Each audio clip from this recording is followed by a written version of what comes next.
kewajiban kita selaku hamba Allah untuk melaksanakan ta'lim wa ta'allum. Karena itu marilah kita mulai saja ta'lim wa ta'allum kita dengan sama-sama dibuka dengan membaca Bismillahirrahmanirrahim. Bismillahirrahmanirrahim. Kami persilahkan kepada pemakalah untuk menyampaikan makalahnya. Oke, baik sebentar Ustaz. Sedang diinfokan ke teman-teman biar segera, terutama Bu Makalah. Ya, silakan.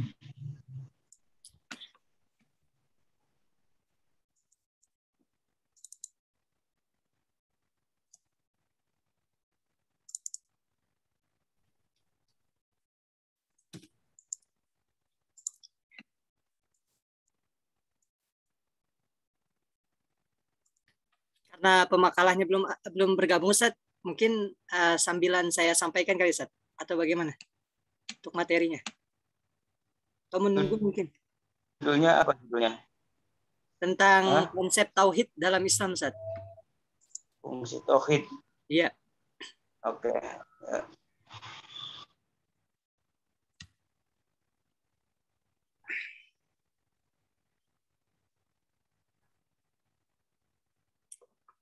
Oh maaf, Nidaul Hasanah, pemateri ya, pemakalah ya? Iya. Oh saya kira tadi di makalah mas saya Siti. Nah, Ayu, saya ngeliatnya ke Ayu. Oke, silakan boleh dari Nidaul Hasanah. Tolong share screen ya. Ya baik. Boleh sambilan. Satu.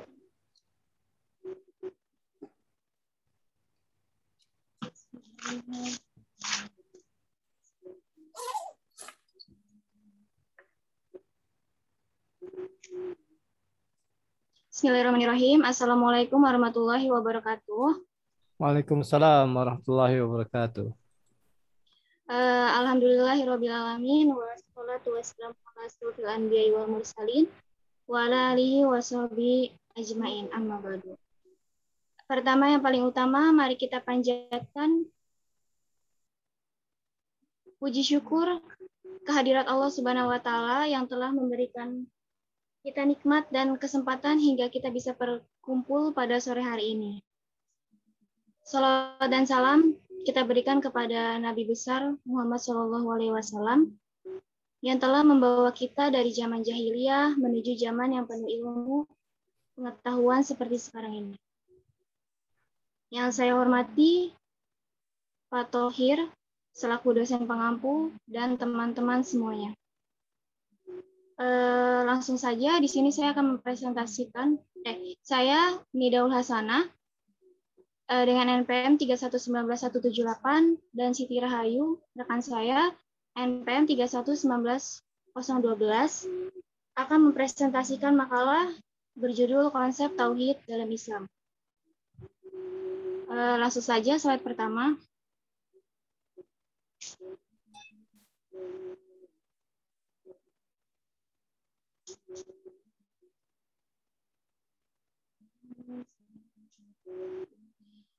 Tauhid. Yang pertama di sini ada Muhammad Abdu berpendapat tauhid adalah ilmu yang membahas wujud Allah, yakni meliputi sifat yang wajib padanya, sifat yang boleh disifatkan kepadanya. Selain itu, Abdu berargumen bahwa ilmu ini juga mengkaji tentang Rasulullah, yakni meliputi keyakinan akan kerasulan mereka. Keyakinan akan apa yang ada pada dirinya, apa yang boleh dihubungkan kepadanya, dan apa yang terlarang menghubungkan kepada mereka. Lalu slide selanjutnya.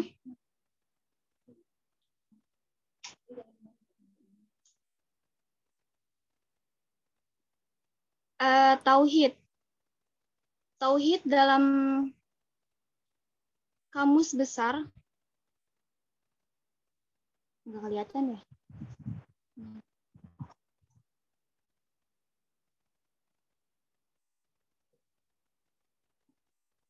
Maaf ya, sebentar. Kesalahan teknis.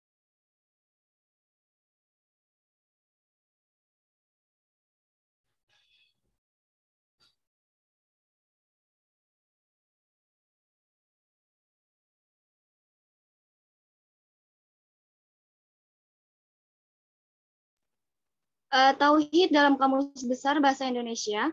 Kata tauhid ini merupakan kata benda yang berarti keesaan Allah. Kuat kepercayaan bahwa Allah hanya satu. Perkataan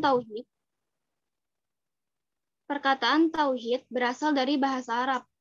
Masdar dari kata wahada, yuwahidu, tauhidan. Lalu secara etimologis, tauhid ini berarti keesaan. Maksudnya itu bahwa keyakinan bahwa Allah Subhanahu wa taala adalah esa, tunggal dan satu. Lalu pengertian ini sejalan dengan pengertian tauhid yang digunakan dalam bahasa Indonesia, yaitu keesaan Allah. Mentauhidkan berarti itu mengakui akan keesaan Allah, lalu mengesahkan Allah. Tauhid bermakna beriman kepada Allah, Tuhan yang esa. Juga sering disamakan dengan la ilaha illallah, yang artinya tiada Tuhan selain Allah. Lalu ada juga tauhid secara istilah syar'i. Makna tauhid secara istilah syar'i ini ialah menjadikan Allah sebagai satu-satunya sesembahan yang benar dengan segala khususnya. Dari makna ini sesungguhnya dapat dipahami bahwa banyak hal yang dijadikan sesembahan oleh manusia. Bisa jadi berupa malaikat, para nabi, orang-orang soleh, atau bahkan makhluk Allah yang lain. Namun seseorang yang bertauhid hanya menjadikan Allah sebagai satu-satunya sesembahan saja. Lalu slide selanjutnya.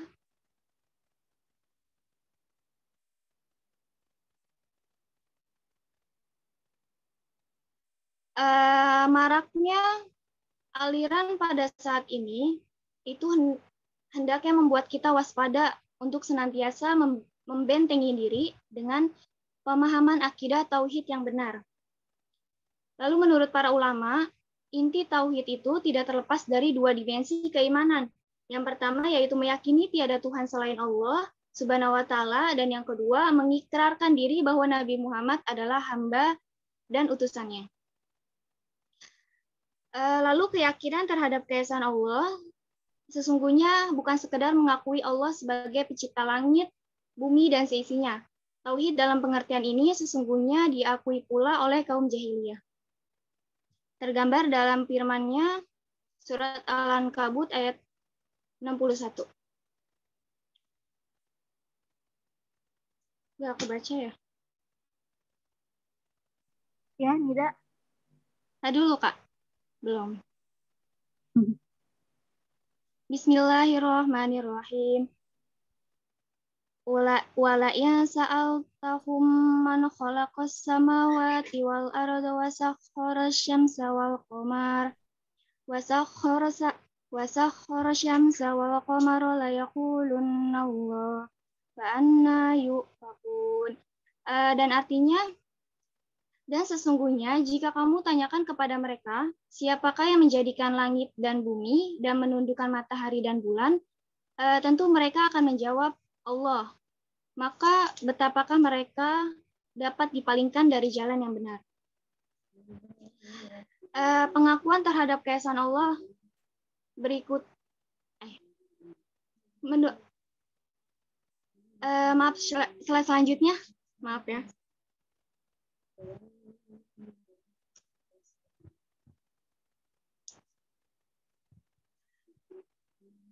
Tauhid yang didakwahkan oleh para rasul dan diturunkan kitab-kitabnya itu karena ada dua. Yang pertama ini ada tauhid dalam pengenalan dan penetapan dan dinamakan dengan tauhid rububiyah dan tauhid asma dan sifat, yaitu menetapkan hakikat zat roh subhanahu. Halo. Itu jelasin dulu ya, pembagian tauhid jelaskan dulu. Ada uluhiyah, rububiyah, asma sifat, itu jelasin dulu. Ya, monggo lanjutkan. Ya,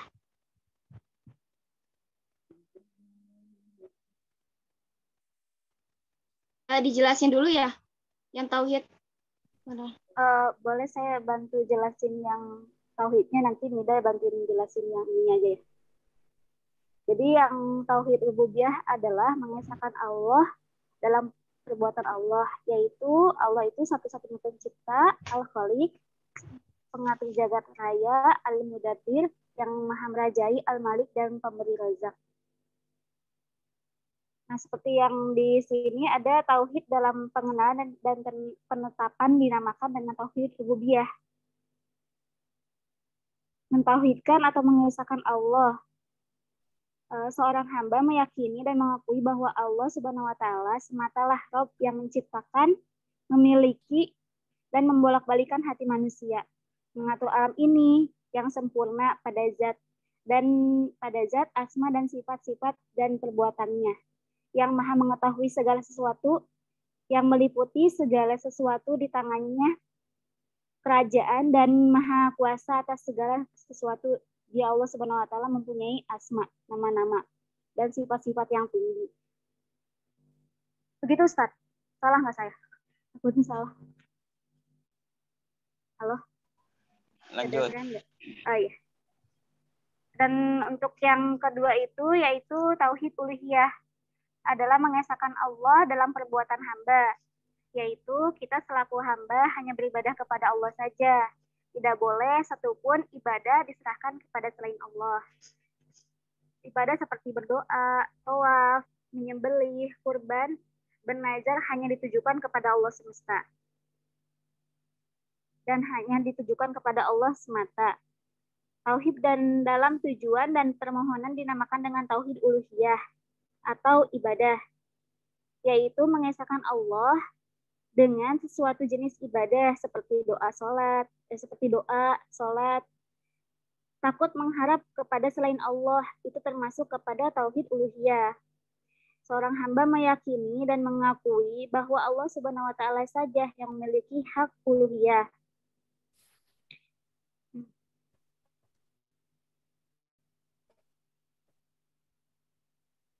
Ya.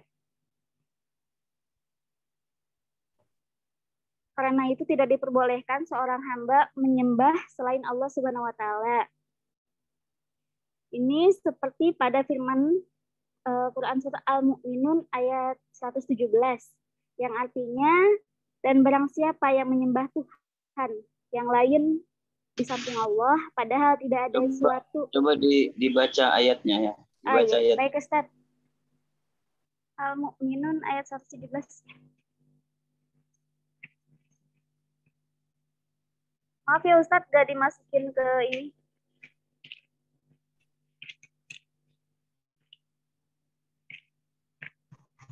Baca, kamu cari dulu ayat Al-Qur'annya. Iya, ya Ustaz.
A'udzu billahi minasyaitonir rajim.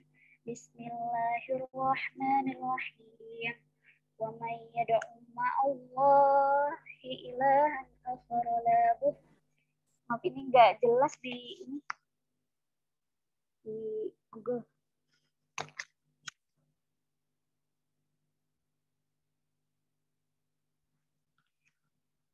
Wa may yad'u ma'allahi ilahan akhar la burhana lahu bihi fa innama hisabuhu inda rabbih innahu la yuflihul kafirun.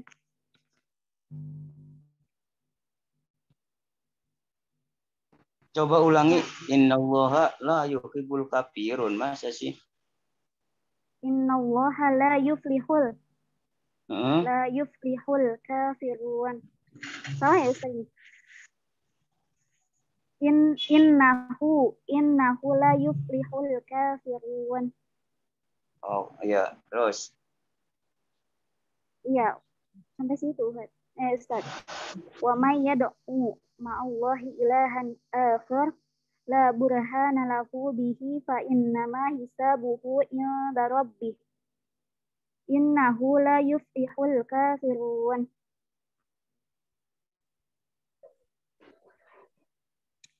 Yang artinya, dan barang siapa menyembah Tuhan yang lain di samping Allah, padahal tidak ada suatu dalil pun baginya tentang itu, maka sesungguhnya perhitungannya di sisi Tuhannya, sesungguhnya orang-orang yang kafir itu tiada beruntung. Jadi tauhid yang sering kita ketahui yaitu tentang tauhid uluhiyah, di mana kita tidak boleh untuk menyembah selain Allah Subhanahu wa taala. Dan yang ketiga yaitu intisab selanjutnya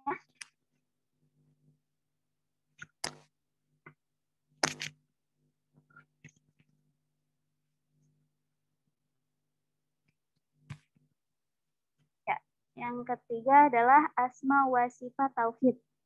Asma wa sifat tauhid adalah beriman kepada nama-nama Allah dan sifatnya, sebagaimana yang diterangkan dalam Al-Quran dan sunnahnya Rasulullah, menurut apa yang pantas bagi Allah Subhanahu wa taala, tanpa takwil dan takhil, menghilangkan makna atau sifat Allah, tanpa taksyif, mempersoalkan hakikat asma dan sifat Allah dengan bertanya bagaimana, dan tamsil, menyerupakan Allah dengan makhluknya berdasarkan firman Allah yang artinya tidak ada satupun yang serupa dengan Dia, dan Dialah yang Maha mendengar lagi Maha melihat. Asy-Syura ayat 11. Tauhid asma wa sifat, di mana kita harus meyakini bahwa Allah memiliki nama-nama yang mensifatinya. Nama-nama tersebut tidak terhitung, hanya dalam sebuah hadis yang diriwayatkan oleh Bukhari. Nama-nama tersebut ada 99, yang sering kita dengar yaitu Asmaul Husna. Dan kita sebagai orang yang beriman wajib mengimani dan memahami dan sungguh-sungguh. Jadi kita sebagai umat muslim ini harus mengimani nama-nama Allah, mengimani sifat-sifat Allah, dan tidak perlu bertanya tentang bagaimana. Seperti yang ada di sini tasif, mempersoalkan hakikat asma dan sifat Allah dengan bertanya seperti seorang yang ragu, dan tansil menyerupakan Allah dengan makhluknya. Lalu urgensi tauhid, seorang hamba meyakini dan mengakui bahwa Allah Subhanahu wa taala semata Rabb atau Tuhan segala sesuatu dan rajanya. Sesungguhnya hanya Dia yang Maha Pencipta, Maha Pengatur alam semesta. Hanya Dialah yang berhak disembah, tiada sekutu baginya, dan setiap yang disembah selainnya adalah batil. Sesungguhnya Dia Allah Subhanahu wa taala bersifat dengan segala sifat kesempurnaan, Maha suci dari segala aib dan kekurangan. Dia Allah Subhanahu wa taala mempunyai nama-nama yang indah dan sifat-sifat yang tinggi.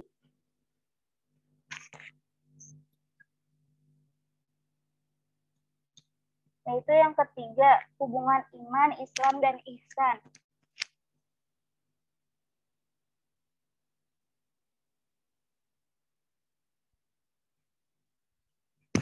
sebelumnya kita pernah belajar waktu itu tentang tasawuf, tentang keimanan. Iman yaitu secara etimologis berarti percaya.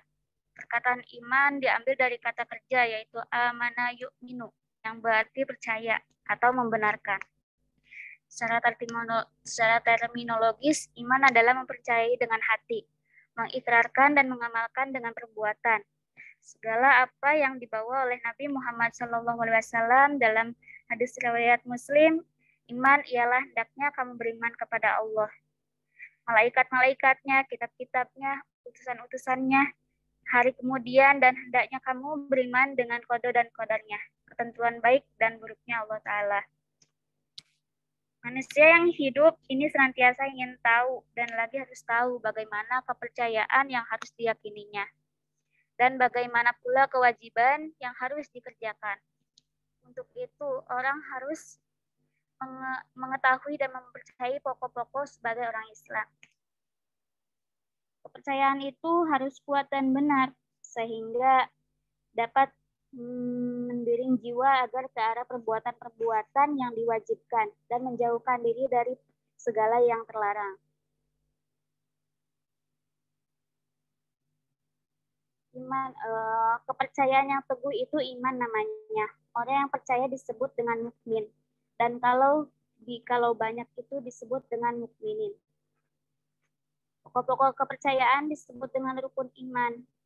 Seperti yang kita ketahui, iman itu ada 6. Yang pertama, iman kepada Allah. Yaitu iman kepada Allah ialah meyakini bahwa Allah satu-satunya yang harus kita sembah. Tiada Tuhan selain Allah, dan hanya Allah satu-satunya zat yang patut kita sembah. Yang kedua, yaitu iman kepada malaikat. Para malaikat termasuk persoalan alam gaib, tidak bersifat material. Kita wajib beriman kepada para malaikat. Oleh karenanya, Al-Quran dan Nabi memerintahkan sebagaimana wajibnya beriman kepada Allah dan para nabinya. Yang ketiga, iman kepada Rasul. Yang keempat, iman kepada kitabullah. Iman kepada hari akhir dan iman kepada qada dan qadar. Halo?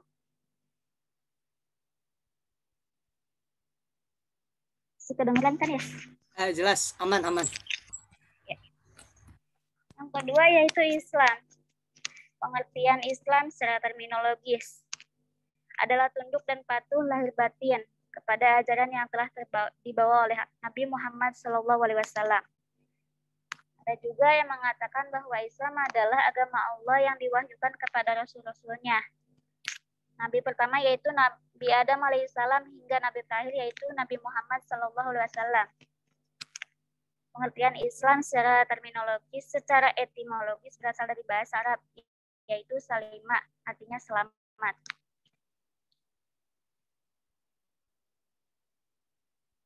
Rukun artinya tiang atau bagian yang pokok, sesuatu tidak akan menjadi atau berdiri tegak bila bagian-bagiannya yang pokok adalah rukunnya tidak cukup. Rukun Islam itu ada 5. Yang pertama yaitu mengucapkan kalimat syahadat. Jadi orang yang mau masuk Islam pun yang disebut dengan mu'alaf, yang pertama yang dia lakukan adalah syahadat. Yang kedua yaitu sholat. Sholat itu sebagai tiang agama. Jadi kita sebagai umat muslim atau seorang Islam wajib melaksanakan sholat. Dan yang ketiga yaitu puasa di bulan Ramadan. Puasa di bulan Ramadan juga termasuk ke dalam kewajiban umat muslim. Jadi apabila kita meninggalkan puasa, maka kita mendapatkan dosa yang besar. Yang keempat, membayar zakat. Yang kelima, dan mengerjakan haji. Tiap orang Islam harus mengerjakan rukun Islam. Yang 5 itu dengan syarat rukunnya yang telah ditentukan. Yang ketiga, yaitu ihsan. Secara etimologis, ihsan berasal dari kata hasana yuhsinu, yang artinya adalah berbuat baik. Sedangkan untuk masdarnya adalah ihsanan, yang artinya kebaikan, yang artinya baik. Ihsan secara terminologis mempunyai arti apabila kita beribadah seolah-olah kita melihat Allah. Dan bila tidak melihatnya, maka Allah pasti melihat kita. Ihsan adalah puncak ibadah dan akhlak yang senantiasa menjadi target seluruh hamba Allah Subhanahu wa taala. Sebab ihsan menjadikan kita sosok yang mendapat kemuliaan darinya. Sebaliknya, seorang hamba yang tidak mampu mencapai target ini akan kehilangan kesempatan yang sangat mahal untuk menduduki posisi terhormat di mata Allah Subhanahu wa taala.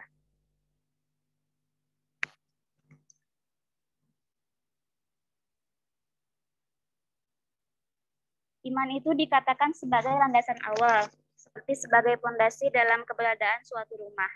Sedangkan Islam merupakan entitas yang berdiri di atasnya. Maka apabila iman seorang lemah, maka Islamnya pun akan condong, lebih akan rubuh.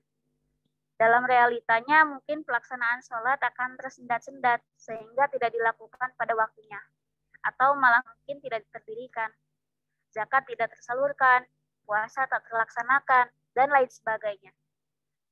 Sebaliknya, iman akan kokoh bila Islam seorang ditegakkan, karena iman terkadang bisa menjadi tebal, kadang pula menjadi tipis.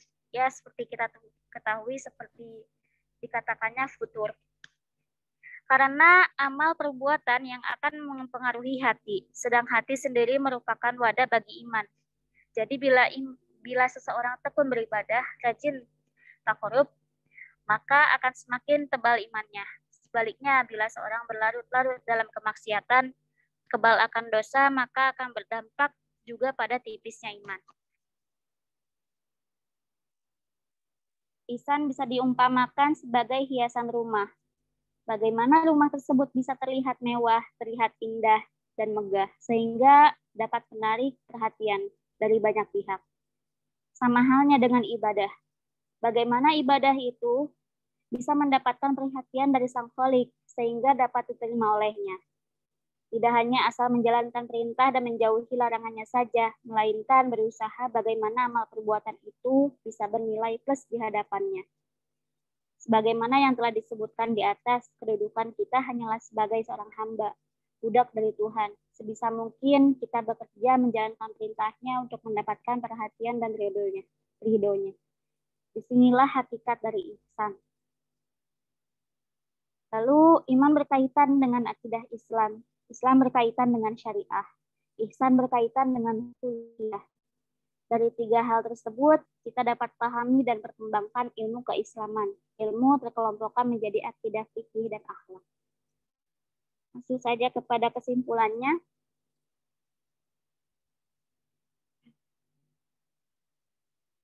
Tauhid merupakan bagian paling penting dari kesimpulan nggak usah ya. Kesimpulan nggak usah dibaca. Usah ya, Ustaz. Ya. Baik, Ustaz. Langsung aja silakan tanya jawab. Silakan teman-teman yang ingin bertanya.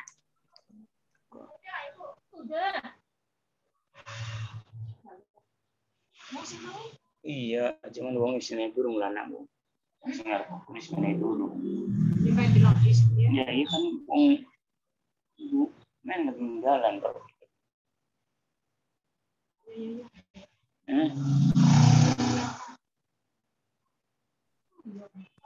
Mungkin teman-teman ada yang mau disampaikan?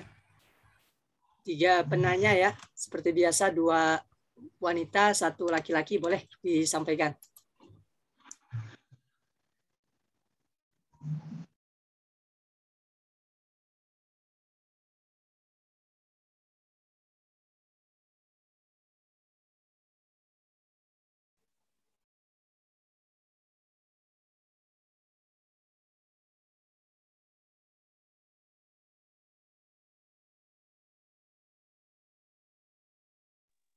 Silakan yang bertanya.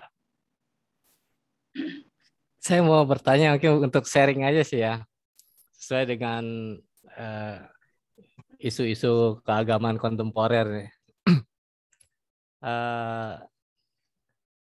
Pertanyaannya gini, sebelumnya ada cerita dulu ya bahwa di dalam perjalanan agama kita ini kan kita mengenal Nabi Ayub gitu ya.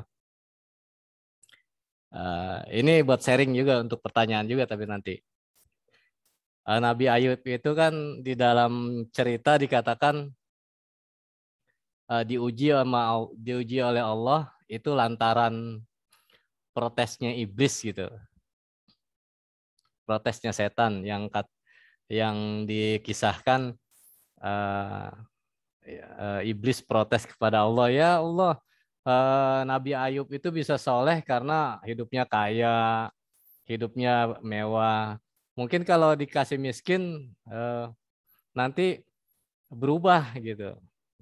Ternyata Nabi Ayub ini kan walaupun dari kondisi kaya kemudian dimiskinkan oleh Allah, ternyata keimanannya memang teguh gitu. Yang jadi pertanyaan adalah pertama, kok bisa ya iblis itu perkataannya didengar oleh Allah gitu. Padahal iblis itu adalah makhluk durhaka. Makhluk durhaka, makhluk yang sudah dibuang oleh Allah, ya, sudah dilaknat oleh Allah, tapi kok perkataannya itu didengar gitu. Sehingga dalam konteks pertanyaan dengan mata kuliah hari ini, yang ingin saya tanyakan, kira-kira bagaimana cara mengukur keimanan gitu. Kita kan menyatakan bahwa diri kita beriman kepada Allah gitu. Tapi seringkali doa-doa kita itu kayak dianggap nggak ada gitu. Padahal iblis yang sudah nyata-nyatanya durhaka itu, tapi kok perkataannya bisa didengar. Sehingga ukuran keimanan buat kita hari ini tuh seperti apa ya tauhid kita? Apakah tauhid kita itu ada yang salah gitu? Sehingga kok kayaknya doa-doa kita nggak pernah didengar gitu. Misalnya ketika musim haji misalnya itu jutaan orang berdoa kepada Allah, Rabbana atina fid dunya hasanah wa fil akhirati hasanah wa qina azabannar. Tapi kok kehidupan dunia Islam sampai sekarang itu kayaknya ya ancur-ancuran gitu. Kok nggak ada satupun gitu yang diijabah oleh Allah gitu. Maka ya pertanyaannya tadi, bagaimana sih mengukur ketauhidan kita kepada Allah gitu. Bisa dipahami ya pemakalah? Ya, Makasih. Ya, sama-sama kok.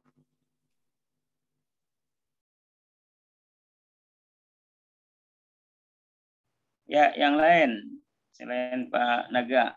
Baik teman-teman, Mau nanya dong. sama yang akhwat mungkin ada pertanyaan dahulu akhwat. Saya mau nanya, boleh? Oke, bentar. Kita kasih ke akhwat dulu. Kalau memang sekiranya akhwat belum berkenan, Siap. bisa nanti. Sorry. Oke. Boleh. Silakan mungkin Khairunisa, Zen, Monica, Salsabila, Nur Aini.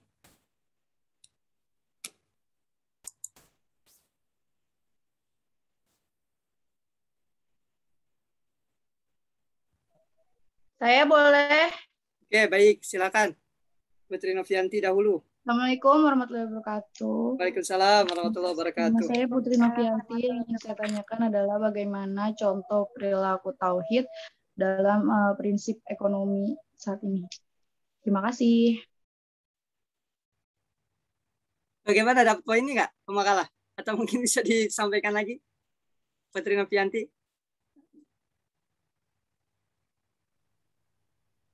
Kayu. Ya. Mau diulang lagi? Ya, boleh. Bagaimana contoh perilaku tauhid dalam kondisi ekonomi saat ini? Oke.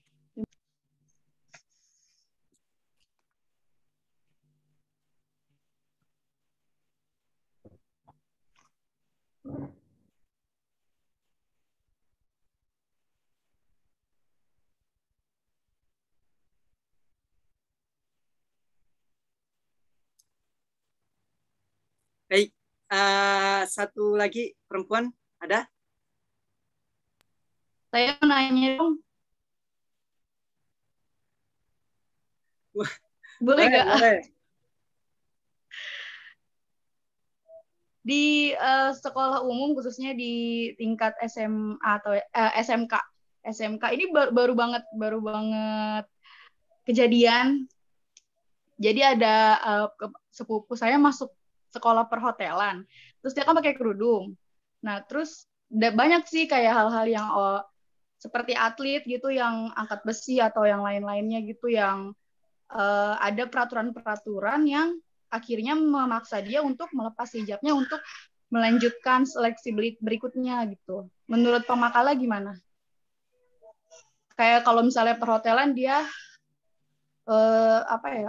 nggak boleh pakai hijab gitu kerjanya. Masih ada nggak sih yang kayak gitu? Tapi baru aja kejadian tadi saudara cerita harus lepas hijab gitu. Masih banyak kejadian-kejadian perempuan muslimah yang untuk melanjutkan sekolah atau pendidikan tertentu atau dalam dunia pekerjaan gitu yang diharuskan untuk melepas hijabnya gitu untuk melanjutkan. Ya, bisa dipahami Novianti.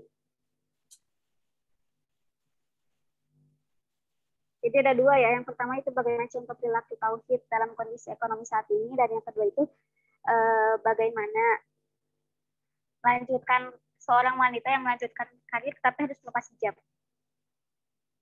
Ya.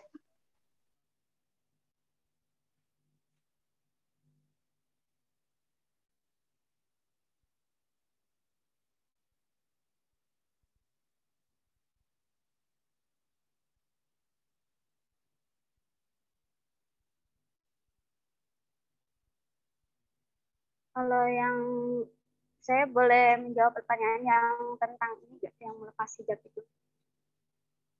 Jadi seperti ini ya, Putri Novianti. Misalkan dia ikut atlet, yang dari awal memang sudah tahu bahwa resikonya itu harus melepas hijab. Berarti dari awal ya dia seharusnya tidak ikut untuk atlet tersebut, karena memang resikonya harus lepas hijab. Sedangkan untuk melepaskan hijab itu kan kita bisa dapat dosa, sedangkan hijab itu kewajiban. Kita pun tidak apa-apa untuk tidak ikut atlet itu, sebenarnya tidak apa-apa, tidak dapat penghargaan tidak apa-apa daripada kita mendapatkan dosa. Misalkan itu hobi ya, kalau misalkan memang hobinya seperti itu ya ikut pada saat dibolehkan memakai hijab, tapi ketika disuruh melepas hijab ya lebih baik kita tinggalkan. Karena ya yang menurut kita baik belum tentu baik menurut Allah, dan yang menurut Allah baik belum tentu baik menurut kita. Jadi sebaiknya ya dari awal sudah tahu bakal lepas hijab ya mending tidak ikut gitu. Kalau urusan untuk pekerjaan ya nggak apa-apa gitu. Pekerjaan itu nggak cuma satu. Pekerjaan itu tidak cuma satu. Pekerjaan itu ada banyak. Mungkin saat itu di situ tidak boleh pakai hijab. Ya lebih baik ya tidak usah diambil. Insya Allah nanti bakal dapat pekerjaan yang lebih baik. Itu sih kalau dari saya. Mungkin dari yang lain mau menambahkan boleh. Silakan Nidaul Hasanah. Mungkin ada tambahan. Tidak. Atau dari kaum akhwat nih kayaknya nih. Para berpengalaman. Kalau boleh ikut itu nggak? Nambahin nggak? Boleh, Mpok. Iya. Ustadz Afwan, saya off cam ya Ustadz. Jadi kalau menurut pendapat saya yang tadi si Rai bilang itu sebenarnya benar ya. Maksudnya kalau misalnya kita sudah tahu ada larangan itu ya udah jangan diikutin gitu. Tapi kalau menurut saya sekarang itu kalau misalnya Wati misalnya kejadian kayak gitu itu bisa dilaporin sebenarnya gitu. Karena saat ini semua itu udah banyak ya kayak kepolisian gitu kan, kayak TNI itu banyak yang berhijab gitu, dan mereka bahkan udah ada seragam khusus untuk yang hijab gitu. Jadi kayaknya kalau untuk sekarang perusahaan-perusahaan yang masih menetapkan aturan seperti itu sebenarnya bisa ditindak kalau misalnya dilaporkan gitu. Itu sih sebenarnya gitu. Kena hashtag percuma lapor polisi, Bo. Iya. Karena kalau misalnya pun masih kejadian, mayoritas muslimah kita gitu lebih memilih ya udahlah gitu kok. Jadi ketika dia berangkat pakai kerudung nih, karena waktu ngerasain sendiri po waktu itu kan pernah ya berarti kerja. kalau kayak gitu ditanyakan Nyampe sana dilepas. Kita. Nyampe rumah pakai lagi. Nah, berarti itu dipertanyakan lagi tauhidnya kita yang tadi Ayu bilang, yang Hirai tadi bilang gitu. Kalau memang kita berpegang teguh pada tauhid, ya udah kita bakalan mempertahankan apa yang kewajiban kita gitu ya. Insya Allah misalnya kita bisa cari pekerjaan lain gitu, gak harus di situ gitu. Nah, masalahnya yang Wati hadapin itu karena rasa takut untuk meninggalkan itu gitu. Jadi nah itu yang dipertanyakan lagi tauhidnya kita gitu. Kalau memang kita berpendirian kepada memang kita iman kepada Allah, tauhid kita benar-benar lurus ya tinggalkan gitu loh.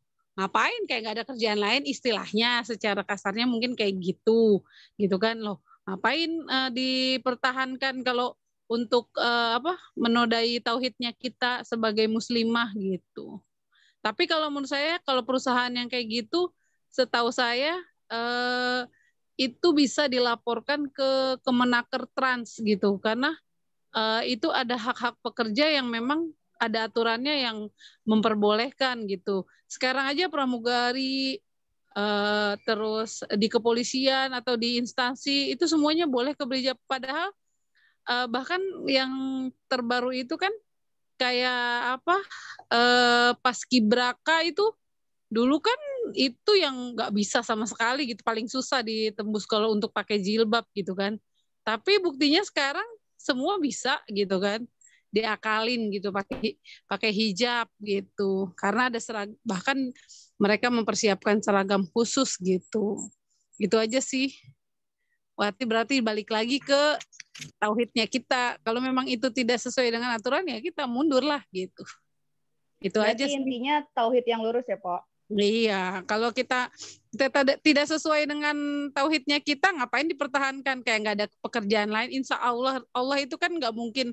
Ya mungkin jadi itu ujian buat kita. Allah nih mau ngetes kita nih. Segimana sih cintanya kamu sama saya sih gitu. Segimana sih tauhidnya kamu berpegang teguh pada ajaran saya sih kayak gimana.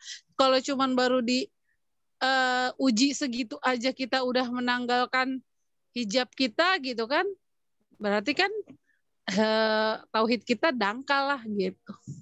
Lantas gimana kalau misalnya yang kayak tadi atlet, dia di awal dia nggak dikasih tahu gitu, terus dia udah nyampe di titik hampir banget ke dia internasional misalnya, terus baru dikasih tahu kayak gitu. Nah kita ngejelasinnya tuh gimana gitu kok, karena kan itu salah satu mimpinya dia juga, tapi di situ juga dia sebagai muslimah yang tetap harus menggunakan hijabnya.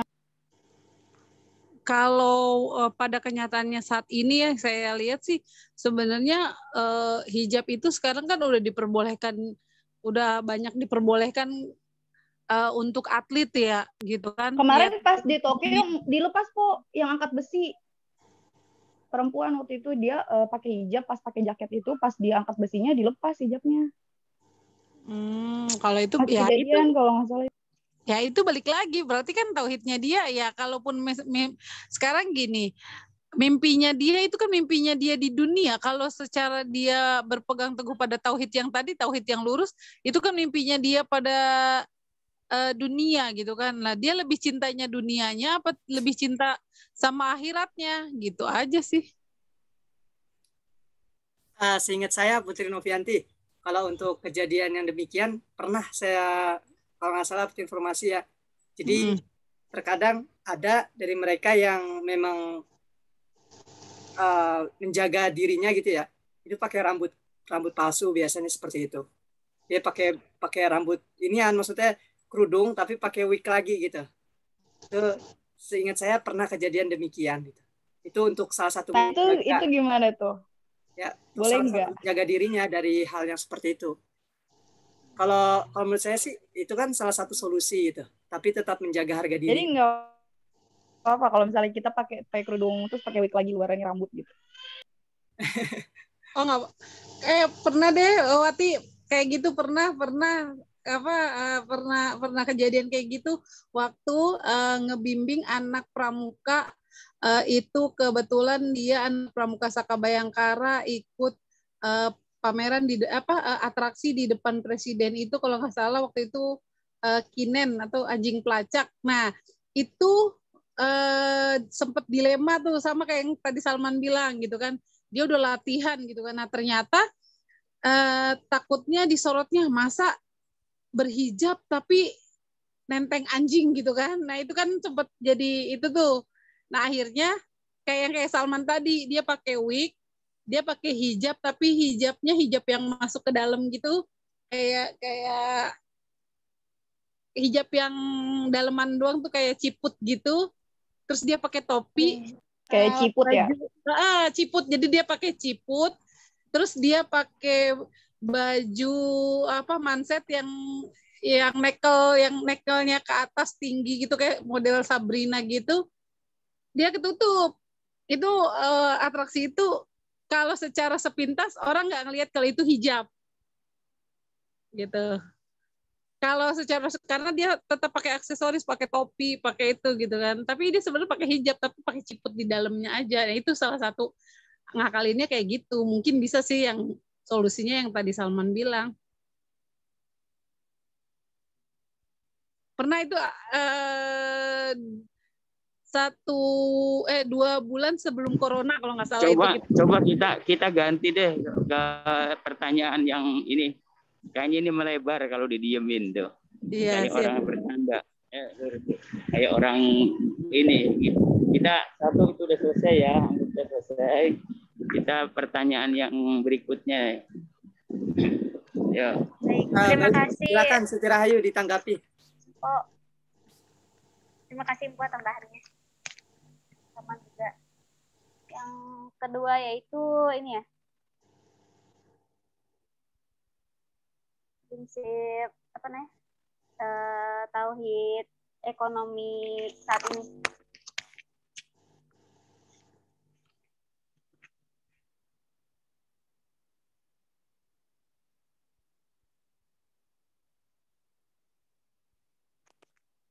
Tauhid itu sebagai prinsip pertama dalam dasar ekonomi.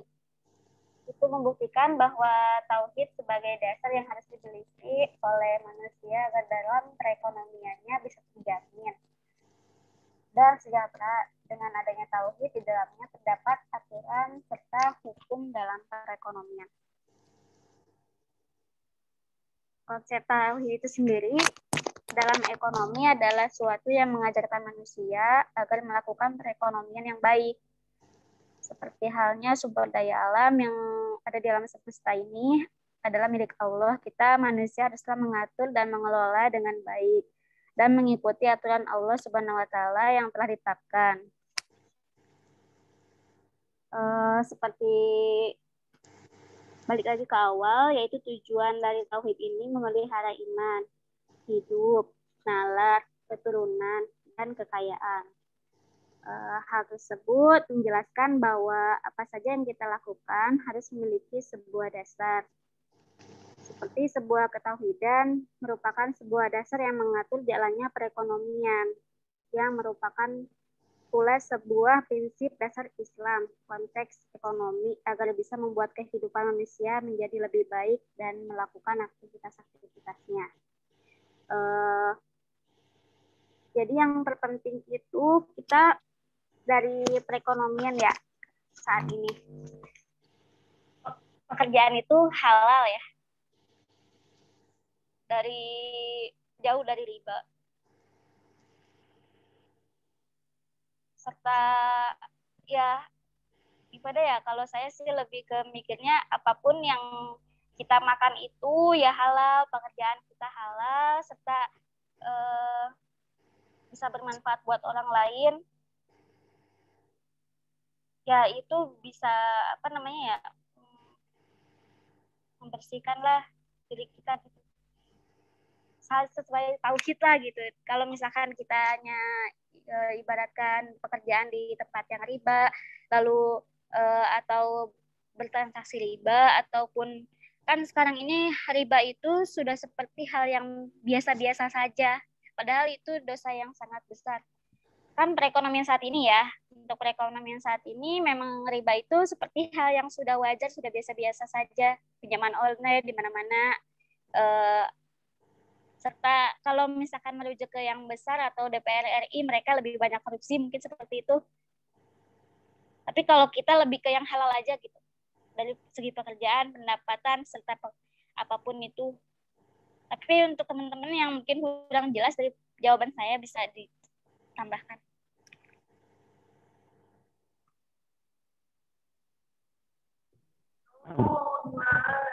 Nambahin dikit dong. Silakan, Saudara Adi.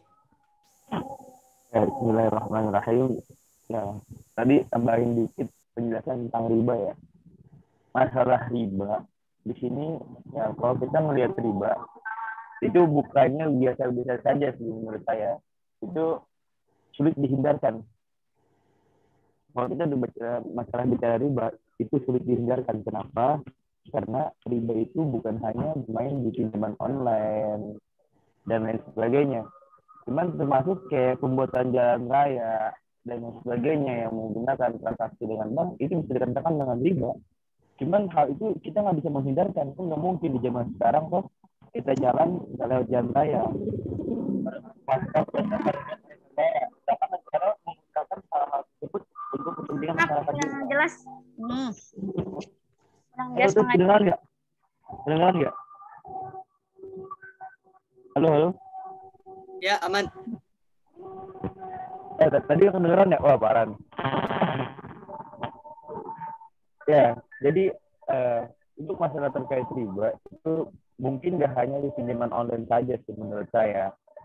Itu mencakup ya riba itu untuk zaman saat sekarang ini sulit dihindarkan. Ada yang mengatakan ya nggak masalah lah, kita nggak apa-apa karena riba itu sulit dihindarkan.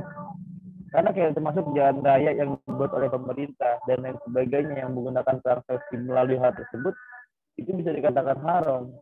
Ya, karena menggunakan tersebut, bila mana kita meyakini hal itu haram.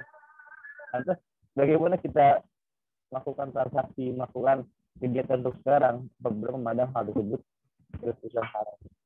Ya, sekian sih. Terima kasih. Gimana Putri Novianti, jelas ya?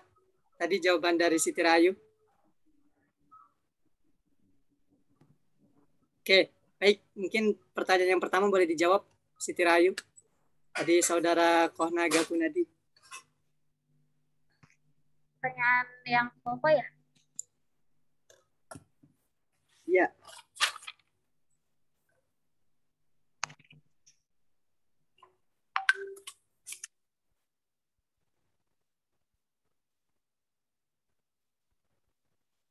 Untuk yang bagaimana mengukur ketauhidan kita sih, itu ya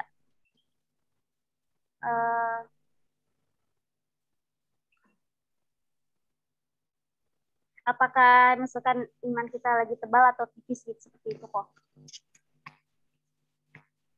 Seperti itu atau mungkin lebih luas lagi. Tadi kurang lebih seperti itu. Maksudnya barometer. Kalau barometernya misalnya kita sempitkan dari sisi doa tadi ya. Kalau iblis berdoa kepada Allah untuk tadi cerita tentang Nabi Ayub tadi kan gitu. Itu iblis aja langsung didengar gitu ya. Terus bagaimana kok kayaknya kalau kita sebagai orang Islam, orang beriman, kok doa kita itu lama sekali didengarnya gitu. Padahal iblis itu kan durhaka gitu. Tapi kok cepat didengarnya? Apakah ada hal-hal yang berkaitan dengan keimanan kita itu ada yang salah gitu? Nah itu jadi parameternya untuk mengukur keimanan kita dengan indikator doa tadi kira-kira bisa diukur seperti apa gitu. Kira-kira gitu lah sempitnya itu. Seperti ini ya, Pok. Biasanya kalau untuk mengukur keimanan itu, yaitu orang yang ketika berbuat dosa kecil saja dia udah merasakan gitu, efek dosa tersebut. Jadi hal-hal yang menurutnya itu sebenarnya apa ya? Jadi dia itu lebih sangat berhati-hati karena takut terlihat oleh Allah, karena dia merasa diawasi oleh Allah. Nah, itu yang sangat-sangat menurut saya sih itu yang orang yang dari tingkat keimanannya.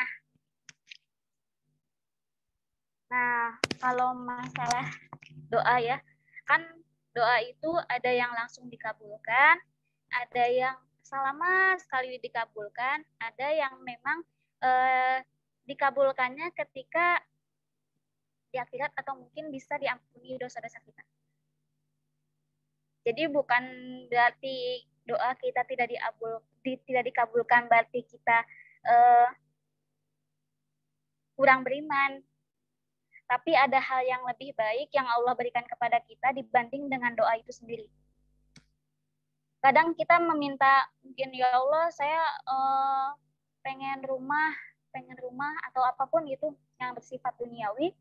Padahal mungkin orang itu di saat Allah berikan, bisa saja keimanannya malah berkurang.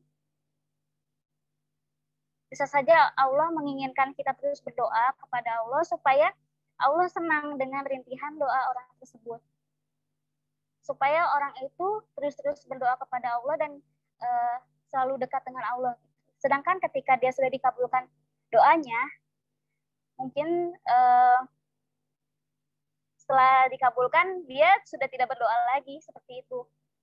Tapi kalau untuk jawaban yang iblis saja dikabulkan doanya, kenapa manusia nggak cepat dikabulkan? Mungkin itu dari Ustadz dosennya yang bisa jawab, atau dari teman-teman yang sudah tahu, yang sudah apa ya, seperti itu Ustadz. Ya, mau nambahin Siti Rahayu. Ya, silakan.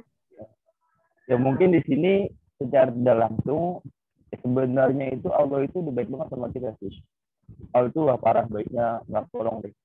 Dimana ya secara tidak langsung doa kita yang telah kita panjatkan ini sebenarnya sudah dikabulkan gitu. Contoh kecil, dimana kita sering berdoa dulu atau bahkan sekarang dan terus kita doakan, contoh Rabbana atina fid dunya hasanah.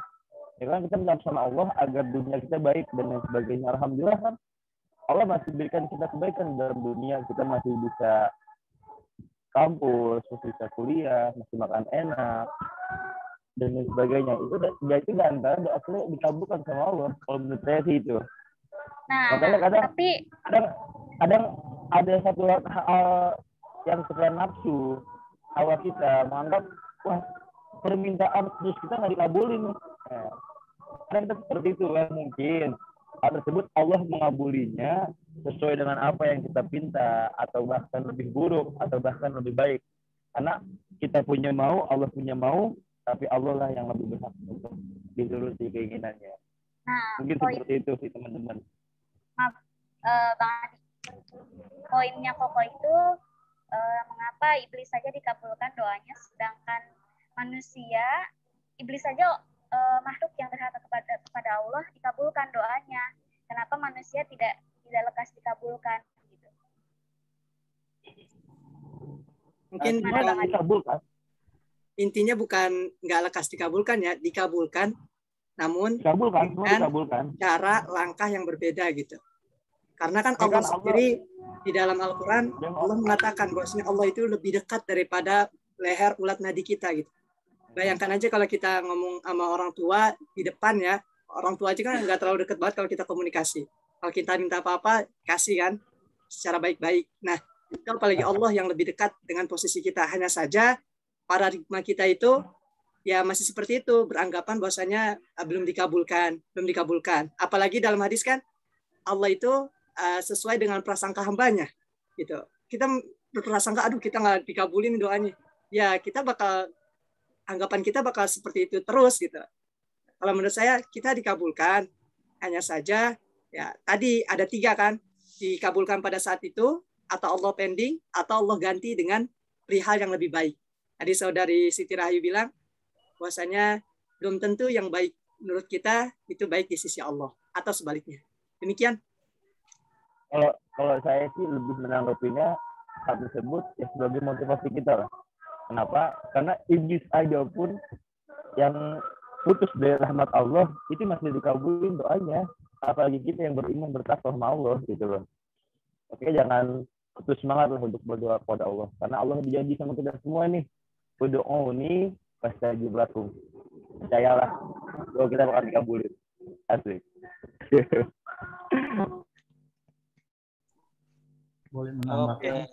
Terima kasih ya semuanya. Tadi yang mau nambahin, silakan kalau ada mau nambahin. Ini untuk korelasi tentang iblis berdoa dikabulkan atau seorang hamba yang dalam tanda kutip itu tidak didoakan, kita lihat kok gitu. Iblis itu punya misi kok, misi tujuan gitu kan. Misi tujuan dengan mantap bahwa tujuannya itu ya tujuannya neraka. Gitu.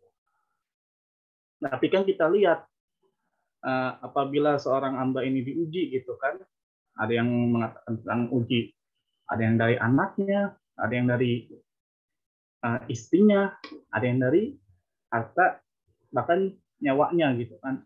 Nah, korelasi antara iblis itu punya tujuan kok gitu. Maksud tujuannya ya dia tujuannya untuk menyesatkan, tujuannya ya neraka gitu kan. Karena dikabulkannya itu Allah itu karena dia punya hati yang mantap gitu. Lihat bahwa tatkala iblis meminta penangguhan ila akhiril zaman gitu kan. Itu dia sudah punya planning dalam tanda kutip itu, di situ dia sudah punya planning bahwa benar-benar hatinya itu karena kedengkiannya iblis itu terhadap Nabi Adam kan sebagai makhluk yang sempurna gitu kan, yang diberkahi, akan tetapi si iblis ini merasa sombong gitu kan. Nah, karena dia berdoa dengan tujuan dia punya planning ke manusia untuk menjerumuskannya yang ke, maka dikabulkan gitu karena hatinya itu sudah mantap gitu. Kita lihat dengan korelasi yang seorang hamba, apakah dia sudah mantap dalam berdoa gitu kan, dengan sungguh-sungguh. Soalnya kita lihat ibadahnya dulu, iblis itu punya planning, dia punya ibadah gitu. Tujuannya ke sono. Gitu. Udah di planning sama dia gitu kok. Sampai anak-anak cucunya, cicitnya itu udah dikasih tahu nih nanti nih kan tolong nih jerumuskan si ini gitu.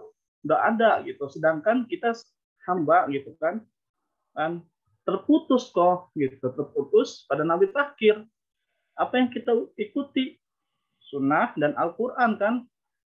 Siapa? Ulama gitu. Ulama aja ada yang ikhtilaf gitu kan. Ada yang ulama ada yang ulama lain gitu kan. Nah, kita korelasinya antara dua yang iblis didoakan itu yang kita lihat kemantapan hatinya, apakah dia sungguh-sungguh apa enggak gitu. Itu. Kalau menurut saya ya balik lagi ke kita gitu. Kalau mintanya yang tadi dibilang ya rumah, ya siap gak gitu dengan apa yang akan disanggupi gitu terhadap isi rumah tersebut. Nanti bayar listriknya, bayar airnya, bayar itunya.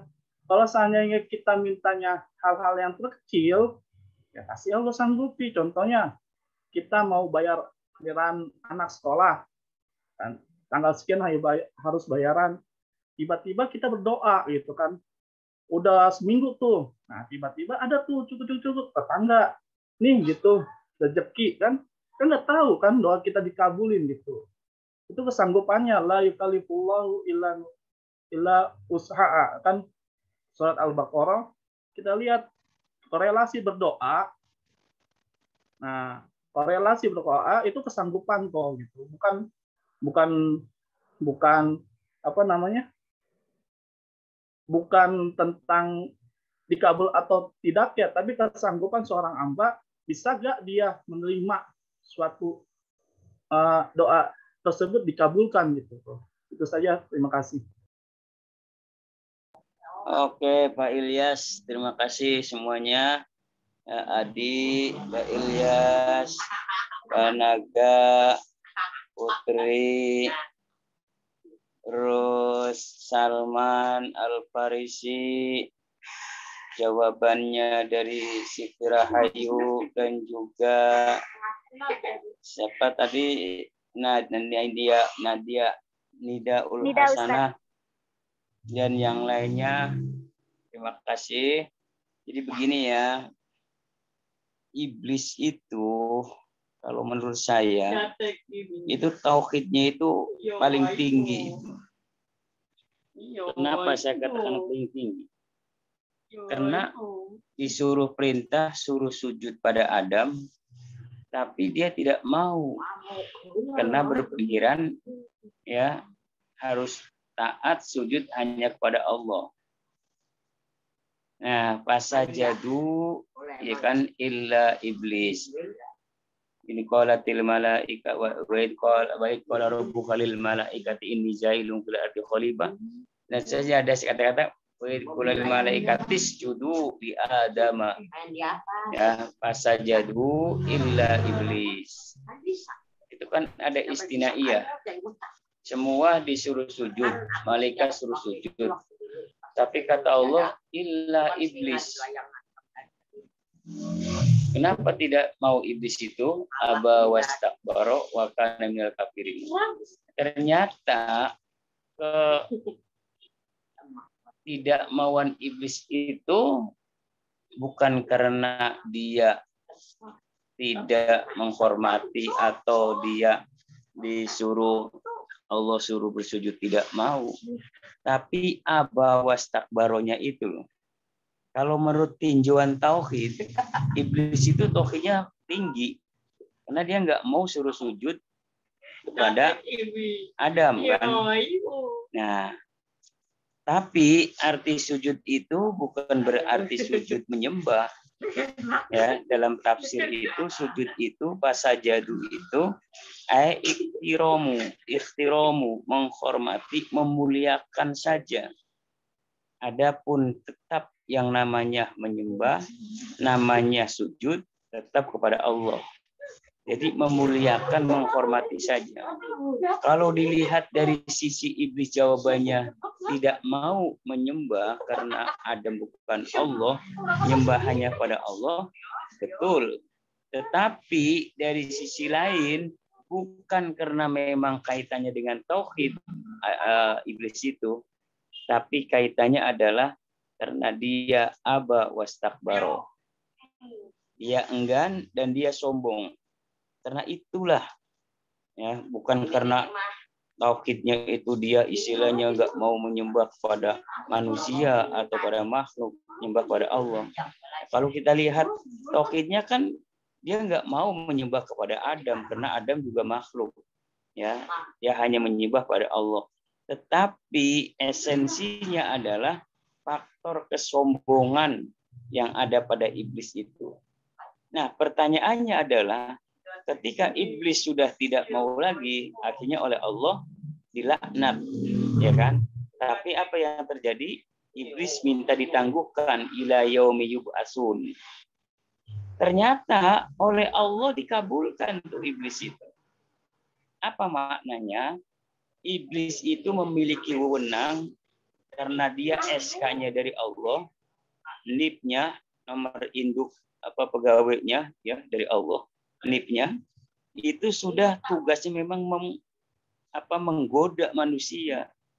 Nah, tinggal manusianya mau nggak tuh ya itu NIP-nya iblis memang stempelnya itu oleh Allah suruh menggoda. Dikabulkan nggak? Dikabulkan. Kenapa dikabulkan? Itulah tantangan bagi manusia. Kalau seandainya Allah tidak mengabulkan iblis, manusia mau benar pasti manusia benar semuanya. Lalu Allah menciptakan neraka buat siapa? Nganggur neraka. Malaikat nggak ada tugasnya. Pensiun itu. Ya kan? Yang sibuk malaikat siapa? Malaikat Ridwan. Ya, nggak usah Allah ciptakan neraka kalau begitu. Maka itulah pilihan. Ketika Allah mengabulkan iblis itu, artinya apa? Iblis itu punya gawe, punya tugas. Nah, karena itu sudah disediakan oleh Allah. Kalau orangnya begini, bagiannya begini. Orang yang kegoda sama iblis, maka dia tempatnya ya neraka. Itulah tempatnya. Allah tuh maha adil. Maha adil kan? Itu hebat banget, itu skenario Allah tuh hebat banget. Bayangkan kalau kita, Nabi Adam nggak turun ke alam dunia, kita masih di surga. Buat apa ada perempuan? Orang di surga mau kayak perempuan kayak apa aja ada semua kok. Nggak ada perempuan dong kan? Buat apa ada manusia laki-laki? Maka Allah bikinlah skenario, digoda dulu Adam itu. Nah, oleh iblis. Artinya apa? Orang yang memang mau tergoda, ya tempatnya di tempat yang sama dengan iblis. Allah ciptakan, Allah gariskan. Jadi bukannya orang yang beribadah yang kita, apalagi di Mekah, orang yang berdoa tidak dikabulkan. Bukan. Ya, itu pasti dikabulkan. Tapi oleh Allah itu bisa saja ya, saking kasihan kepada kita, ya nggak langsung dikabulkan. Karena tahu, oh ini kalau dikabulkan nih pasti ini nggak kuat ini orang nih.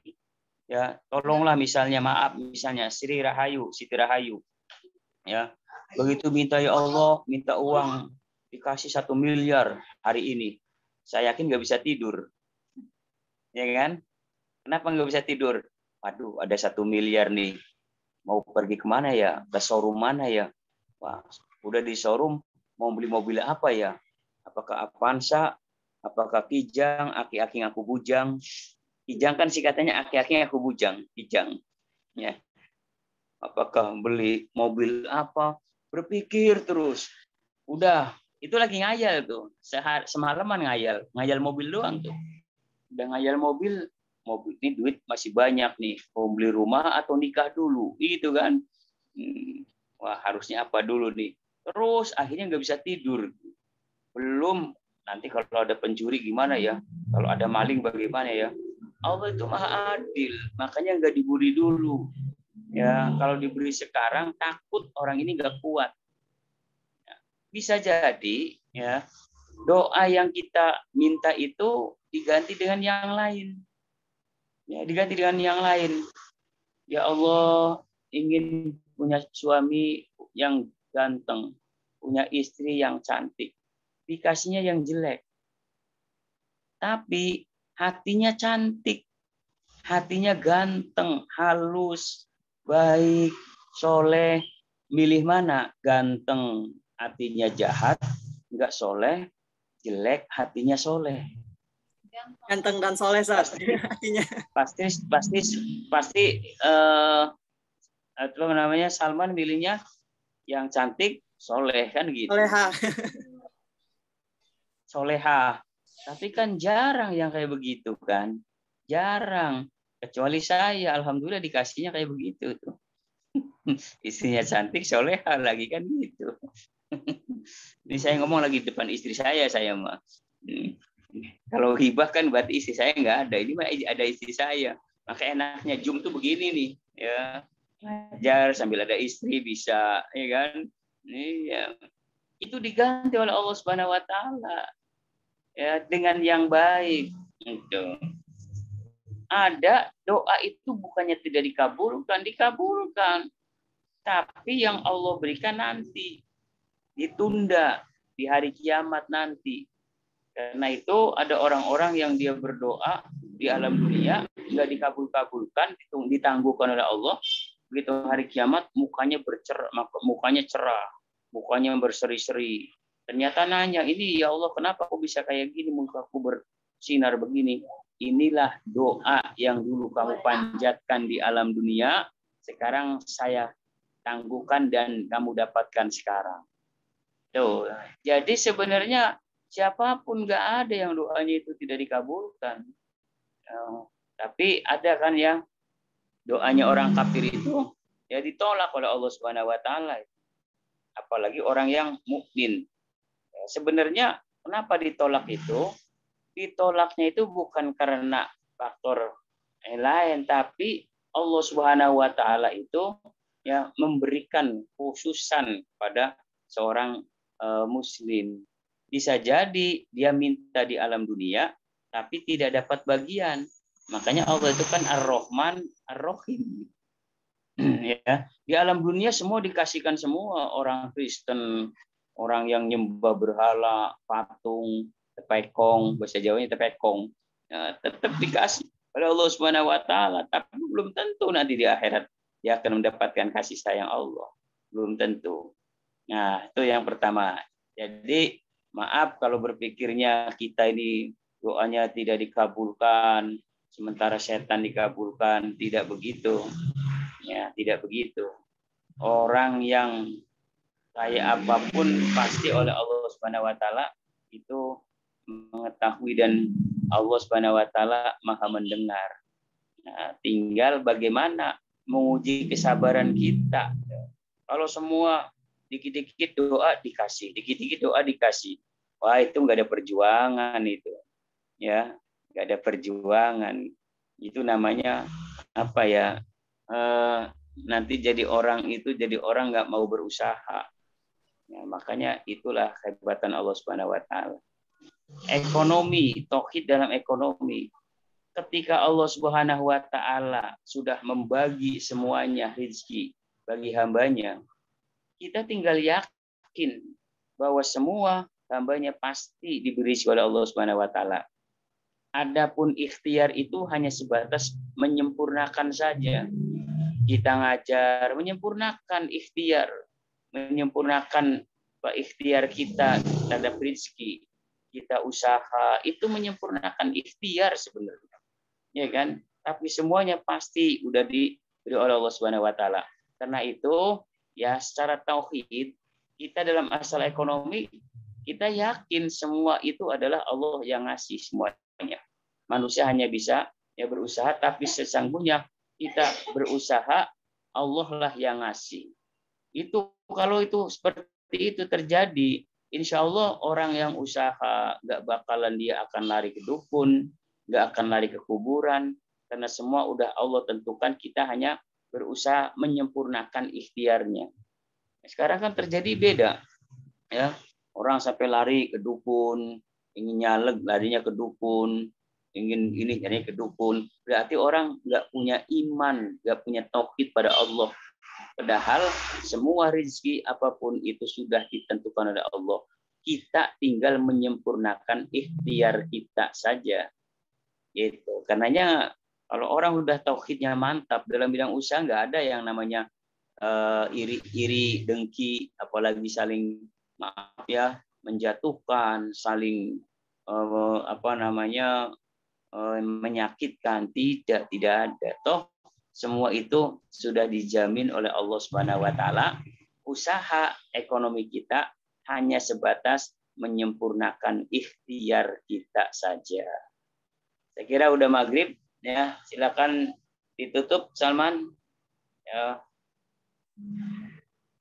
Baik Ustaz. Baik teman-teman yang dirahmati Allah, alhamdulillah pada sore hari ini kita sudah melaksanakan perkuliahan untuk mata kuliah isu-isu keagamaan kontemporer. Semoga dengan apa-apa yang kita telah pelajari dapat menjadi ilmu yang bermanfaat serta menjadi kebaikan untuk kita semua di masa yang akan datang. Tentu kami memohon maaf, dan juga dari pemakalah juga tentunya meminta maaf apabila banyak kata-kata yang salah. Demikian yang dapat kami sampaikan. Kurang lebihnya mari kita tutup dengan bersama-sama membaca doa kafaratul majlis. Subhanakallahumma wa bihamdika asyhadu an la ilaha illa anta astaghfiruka wa atubu ilaik. Assalamualaikum warahmatullahi wabarakatuh. Waalaikumsalam warahmatullahi wabarakatuh. Terima kasih Ustaz. Terima kasih Ustaz.